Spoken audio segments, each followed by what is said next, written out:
After spending 5 years in the streets as a vendor, I realized that each man is in charge of whether they make it or break it in business. I've put together pragmatic business nuggets for entrepreneurs that have sustained me in the most uncertain economic times. Join me on this journey to impart this business wisdom to the movers and shakers. Together, let's build a strong network of entrepreneurs who break limits. Hi guys, it's Jerry Monyazungu, aka The Chartered Vendor. Welcome to Ask Jerry, The Chartered Vendor, the best business show in the country.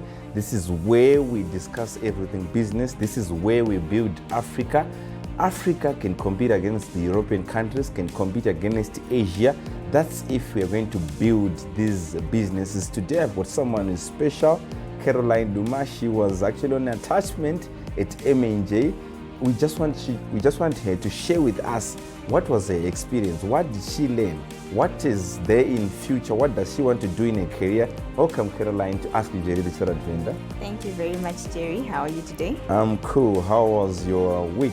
My week was all right. It was a bit productive. That's great. So tell us, when did you come at M&J? What did you experiment, or what did you learn at M&J? I want us, especially someone is viewing, someone wants to get into attachment, or someone wants to build a career. What should they do? All right, that's fine. So I joined M&J in October last year. That is in 2021. My attachment was supposed to last for 8 months, but school cut it short. But I promise you, I had an amazing experience here at M&J. I learned a lot. I learned things that people always talk about behind closed doors. But I was very honored to meet a person like Jerry Monyazungu, because I look up to him. He says a lot of things that other people cannot talk about. For example, somebody had to say that it's not only university that will get you to where you are, right?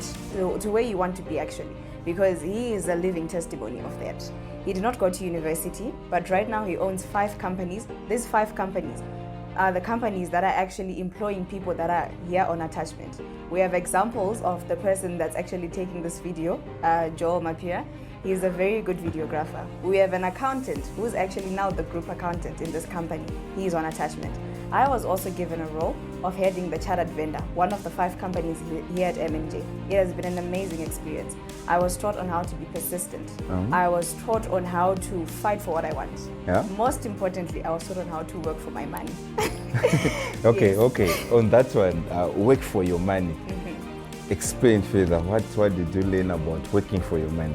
What was the experience like? Let me give you a practical example. So here at M&J, right, we do have a basic salary, but when you're working for your money, you're working for your commission. So it's a win-win situation for both of us, a win-win situation between the company and I. The example here is in November, I actually got a salary that was below my basic salary, because here at M&J, right, any silly mistake, right, will cost you. You are not supposed to be late at work. You're not supposed to do any mistakes that will cost the company, right? So in December now, I made sure that I was clear of all those mistakes. Yeah. And trust me, I went home smiling. It was an amazing December for me. And since then, I learned on how to work for my money, how to avoid making mistakes that will cost us. And by us, I mean the company and I. Okay, thank you so much about that. So you're saying you're working for commission. How did you experience right now when you're going to leave school? Can you actually take a job whereby you'll be just working for full right time on commission? Yes, I definitely will. Why?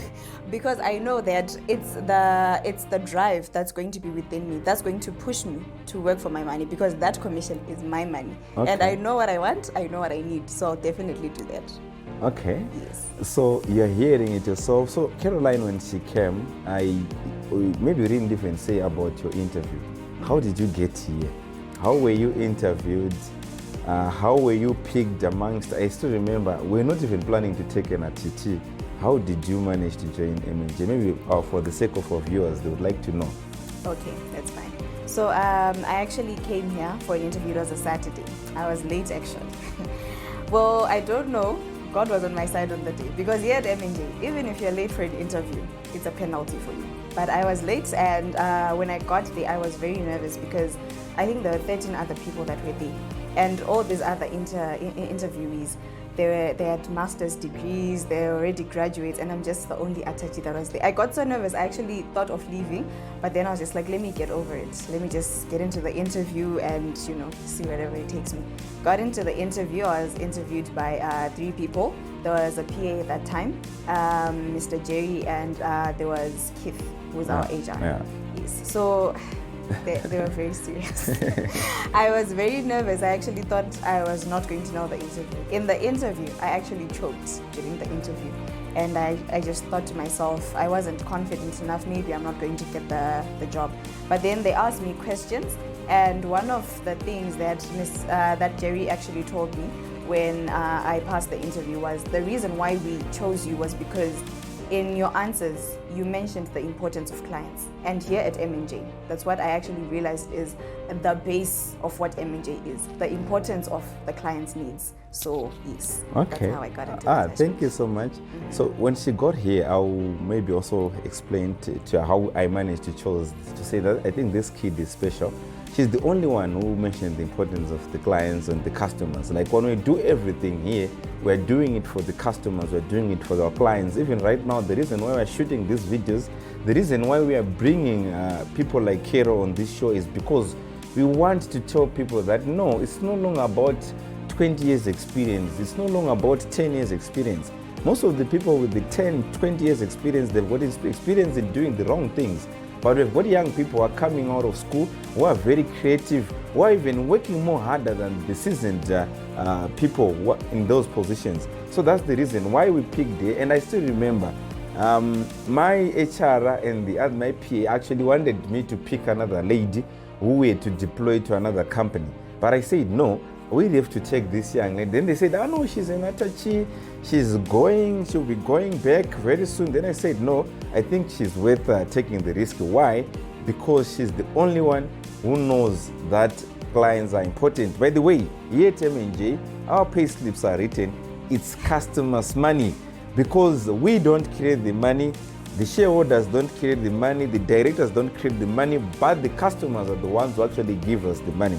Okay, maybe let us go back to how you were interviewed, the process of the interview.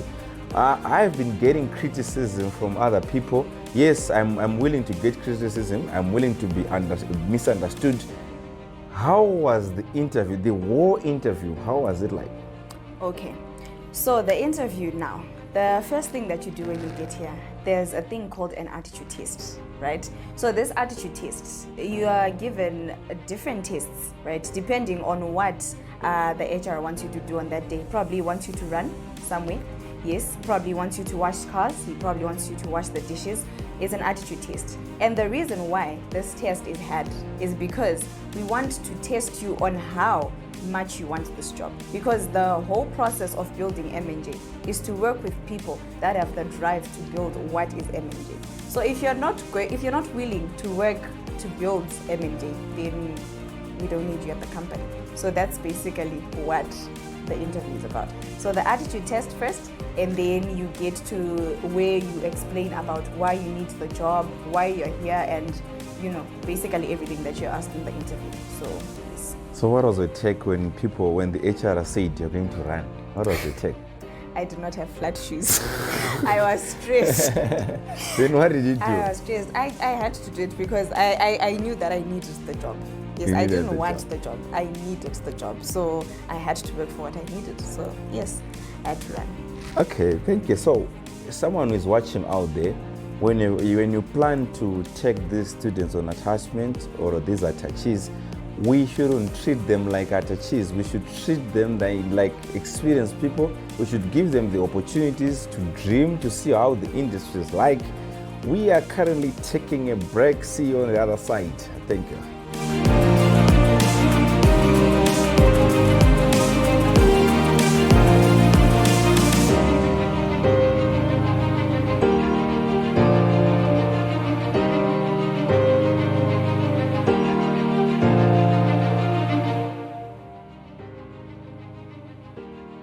Welcome back to the best business show in the country, Ask Jerry, the Chartered Vendor. This is the craziest business show in Africa.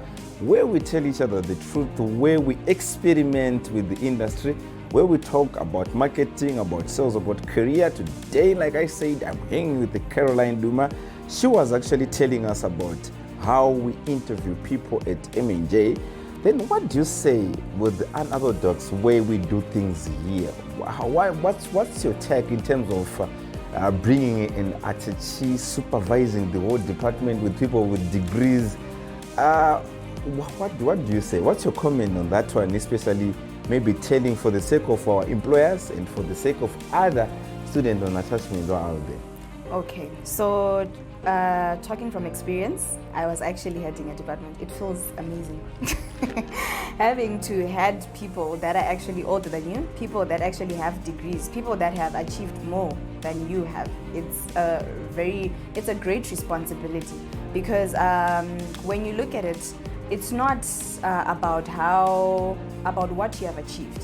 It's about how you do things, right? I actually think that the reason why I got to be acting head of department for the chartered vendor was because Jerry saw something in me. Personally, I actually feel that I am a person that is motivated by the fear of being average. I don't want to be average. You know, the complaints like we're not selling enough books, we're not doing anything productive in the chartered vendor. And, you know, for me, it was something I just felt like I should fill a gap in. And I tried my best to do what I could to help the chartered vendor. And, you know, it actually brought results for me. Mm-hmm. I was very happy with the progress. We actually now have business seminars that we have every month, a lot of people that are attending, and we're actually helping people. On the business seminar, do you know what? I just received a call about 30 minutes ago. There's someone who came for a business seminar. Mm-hmm. He called me and he said, I want to bring 10 people to my business seminar, to the business seminar. I want everyone in my company to come because they are benefiting. So it's because of people like Carol. It's because of her and other colleagues of hers who made the chartered vendor to be the brand it is today. So if a student on attachment can do this, I think a career is just bright. You might need to take those glasses which are worn by the welders to actually see how your career is going to be very bright, because looking at you, you're very young, you're coming out of school to do this magnificent work, and you have actually achieved more. So on that one, you're explaining, yes, we did the seminars, you led, you brought a number of people to come to the seminar, we sold books, we sold many books under your reign. And yes, the reason why we've sold about 2.3, 2.4 books is because of people like here. So what I want to just say, or what I want to ask you now, compared to what you were learning in school, you were also teaching people who have got full degrees. Yes. I just want you maybe to tell me or tell the viewers, how do you see our universities? Are they bringing out people who are ready for the industry, or they are bringing people who are actually half-baked and you have to start from afresh? Maybe you can give us an example, because you were teaching people how to handle a computer. Sometimes I still remember when you came to me and said, I think this person is actually slow in terms of even typing. I think this person doesn't even know, it's got a limited knowledge on computers. So I want you maybe to tell us of your experience. You supervised people, you saw people with degrees coming in. What are they half-baked, or the universities are producing people who are ready for the industry?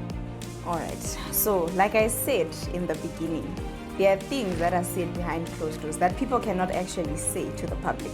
For example, the ones in which we're talking about universities.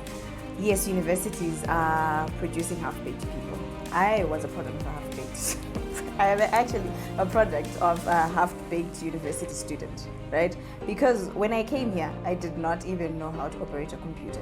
I didn't know how to operate a computer completely. Well, yes, just the basics, you know, you can type, you can do other things, but now, because I was taught on how to use time management, right?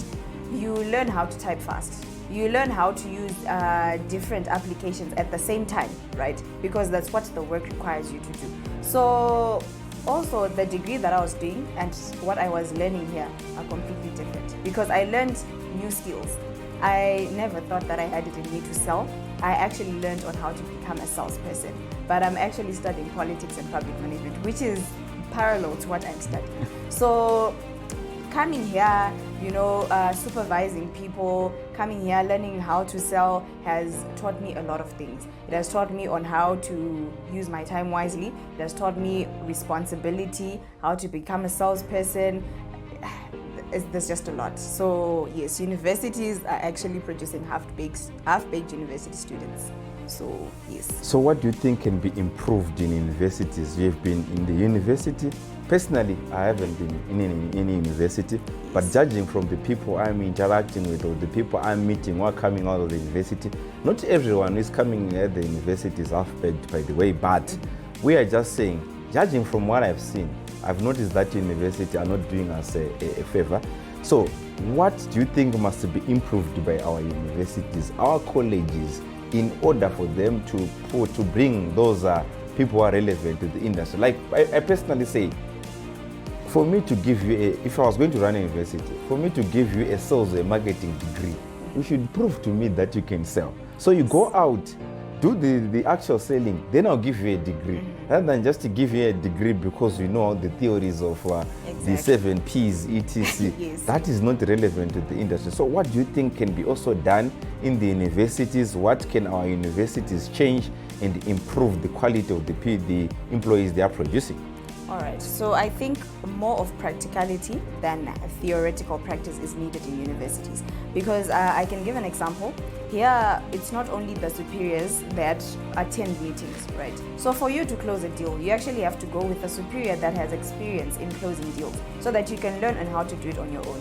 Yes, and we also have salespeople that actually go to their meetings and they know how to sell, they know how to close deals, they know how to prospect for clients. So it's more of the practice and less of the theory that is needed in universities. That would actually help them achieve what they want to achieve, to avoid having half-baked students. Great, Caroline. I want to ask you, what are your career goals after university? Are you now going back to the university? What's the plan in the university? What are you going to also plan after maybe leaving university? We just want to hear about that, and our viewers would like also to hear about it. Okay, that is fine. So after reading the Richard Venda book, right, I actually learned that I had a fear of doing things that I actually love doing, right? The idea, being brought up in a family where everybody thinks that a degree is everything, it's actually a very good thing, yes. And I am from that family. But also there are things that I love doing that are not even a part of my degree. I'm very passionate about makeup, I'm very passionate about baking. And after reading the Richard Venda book, I actually learned that fear will not take you anywhere. Mm-hmm. You have to fight for what you love. You have to do what you love, take risks, and I'm willing to take that risk. So after school, of course, I'm actually going to come back here. I belong here. Yes, she's signed here, so Yes. don't try to grab her from us. She's got a contract already. 2023, she belongs to M&J. Yes. So I'll be coming back here. Yes, I'm going to work for a period of time, probably a year or two, and then I am probably going to start my own makeup company. I want to be a makeup artist, and I also want to own a bakery. So coming here, I have a mentor, a very good mentor, Jerry Monyazungu. He'll probably help me with that, and I can start my business. Yes, so that's what I want to do. Oh, that's great, Caroline. So she's saying she wants to be a makeup artist. She wants to do bakery. What I've learned is if you empower the girl child, if you empower the whole nation, and people. I've worked with ladies. I've worked with men. I've noticed that women, maybe sometimes in terms of responsibility, sometimes in behaving, in taking the full responsibility, they're actually much better than men, because maybe it's because of the way we were nurtured. So I believe in ladies. If you're a lady who is out there in Mzarabani, you're a lady who is in Nyanga, you're a lady who is in Zambia, Chipata, you are a lady who is in Botswana, you're in Kinshasa, DRC, just to know that an African woman has got an opportunity to grow $1 billion business. It is not the work of men, it's not the work of those who have actually started before us, but we can do better as Africa. Business is there, the opportunities are there in Africa, and we are saying Like what Carol is actually saying, she's narrating a story. So what would you want to say to someone who is in Nyanga, someone who is in Mutare, someone who is in Watsomba? Shout out to those who are in Wedza, etc.